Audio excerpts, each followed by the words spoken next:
El doctor Guillermo Eisel es médico radiólogo, intervencionista y es staff del Hospital de Niños Gutiérrez de Buenos Aires. Gracias. Buenas tardes, gracias por la invitación. Vamos a tratar de acortar un poquito los tiempos. Simplemente agradecerle no solamente al doctor Cinca, sino a quien generó en nosotros el primer interés para nuestro encuentro, que a su vez se convirtió en nuestro primer paciente aquí de ser tratado en Argentina. Y esta foto aquí lo confirma. La incidencia de esta enfermedad en nuestro medio es mucho más baja que en Polonia o en Canadá.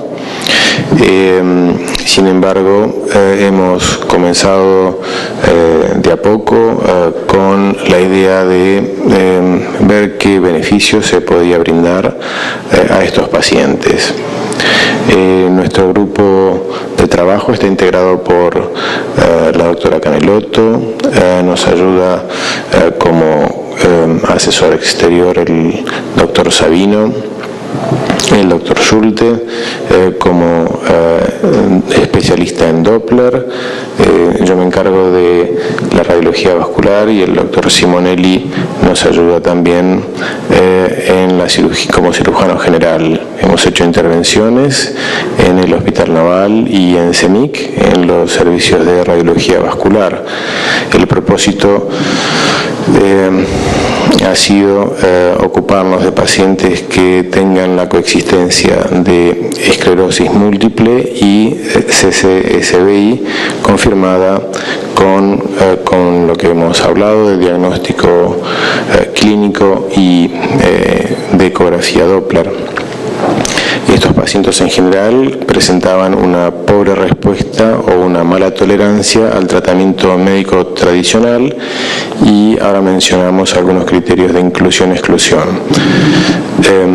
La idea es evaluar la posibilidad de realizar estos estudios, ver la tolerancia en estos pacientes y la respuesta a la angioplastia con balón.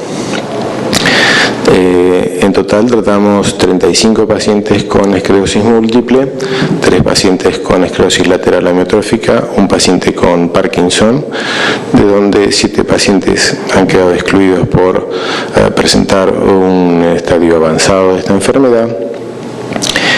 Y el análisis portó sobre solamente 19 pacientes por presentar los demás insuficientes data para el análisis. La mayoría en este caso eran hombres y con una edad media de 43 años, en 14 de los casos estadio de recurrencia y remisiones, y los otros 5 en secundaria progresiva de en promedio 6 años de evolución. Los pacientes informados sobre lo que estamos haciendo fueron sometidos inicialmente a una evaluación clínica y neurológica. Ya mencionaremos los test que realizamos, exámenes de laboratorio, estudios de ecodoppler a nivel cervical, y una minoría de pacientes hicieron estudios de resonancia magnética. La flebografía se realizó en general en forma previa a la angioplastia. Se incluyeron pacientes entre 18 y 65 años con una gradación de EDSS de 0 a 6,5. El diagnóstico de esclerosis múltiple activa o en remisión asociado a CCSVI, empleando los criterios revisados de McDonald y que tuvieran tratamientos, si acaso, con medicamentos aprobados por la FDA. Para el diagnóstico de sospecha necesitamos al menos 2 o más criterios de ecodoppler o trastornos en el flujo evidentes por resonancia magnética y una función renal normal. Excluimos a los pacientes con progresión o recaída de la esclerosis múltiple, pero que no tuvieran CSCBI, que hubieran estado en tratamiento corticoideo los últimos 30 días o asociaran otra enfermedad cerebral. También excluimos los pacientes con función renal anormal o que rechazaran la angioplastia. La flebografía seguida de angioplastia la realizamos con una sedación leve por vía venosa femoral, en general del lado derecho, y realizamos una angiografía por cateterismo de ambas venas yugulares y de la vena ACIOS, registradas en general en sustracción digital, empleando campos panorámicos y algunas vistas oblicuas localizadas en incidencias oblicuas del tubo de rayos sin oblicuar el cuello del paciente. Para el tratamiento hicimos una sobreestimación discreta del diámetro de la vena a dilatar y en algunas ocasiones utilizamos una cuerda paralela exterior al balón para aumentar la rotura o cutting balloon específicamente en algunos pacientes. Administramos tratamiento de aspirina durante un mes posterior a la angioplastia. Seguimos a los pacientes de 1 mes a 2 años de este grupo que les estoy mencionando, y en cada control hicimos evaluación clínica, neurológica y estudio de Doppler. Definimos a la restenosis cuando había más de un 50% de obstrucción yugular en relación al estudio previo. La restenosis se consideró como clínica cuando hubo además un compromiso neurológico de empeoramiento del paciente.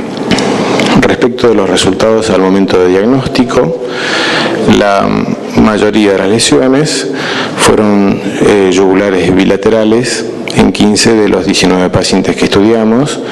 La flebografía mostró 13 de estos 19 pacientes, observando una buena correlación entre ecodoppler y flebografía, 34 y 32 respectivamente, de 38 pacientes. Los grados de afección funcional descritos de Polonia fueron grado 2 en 36 pacientes y grado 3 en 43 pacientes. 8 de 19 pacientes presentaron también lesiones de vena ácidos y fueron más o menos equivalentes las distribuciones entre las formas A, B y C. No tuvimos pacientes con forma D de los circuitos del CCCBI descritos por Zamboni. Aquí para mostrarle en algunos de los pacientes, pocos de ellos, como les decía, donde hicimos imágenes de resonancia magnética, objetivando la hipoplasia de esta vena yugular izquierda y el afinamiento también estenótico en el lado derecho, corroborado con lo que están viendo de ecografía Doppler. Los resultados del tratamiento reposan sobre 33 venas yugulares tratadas y 8 venas ácidos.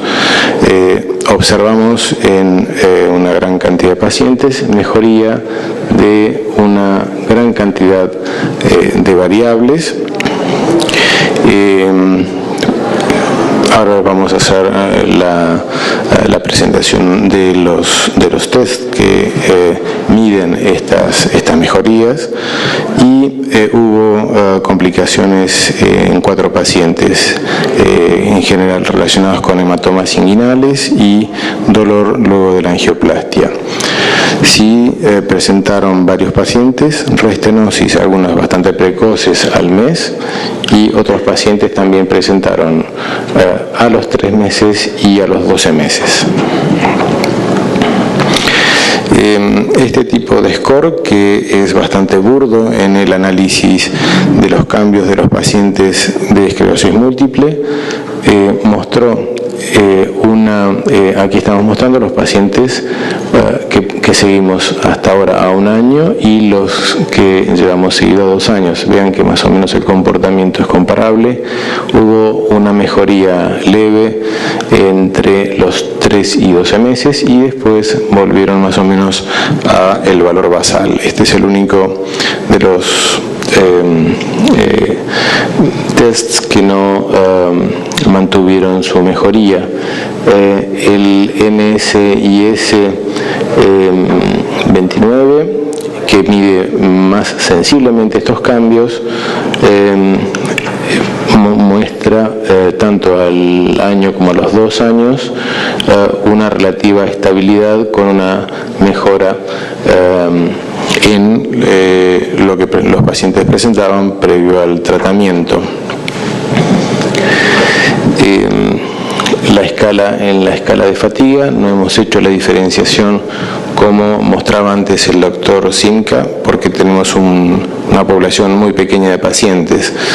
También por tener los datos incompletos no me pareció honesto mostrar tampoco significancia, al menos hasta no tener los datos en un 90% de la información para podérselo brindar correctamente.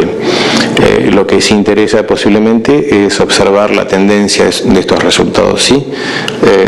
A lo que coincide entonces el descenso de la escala de fatiga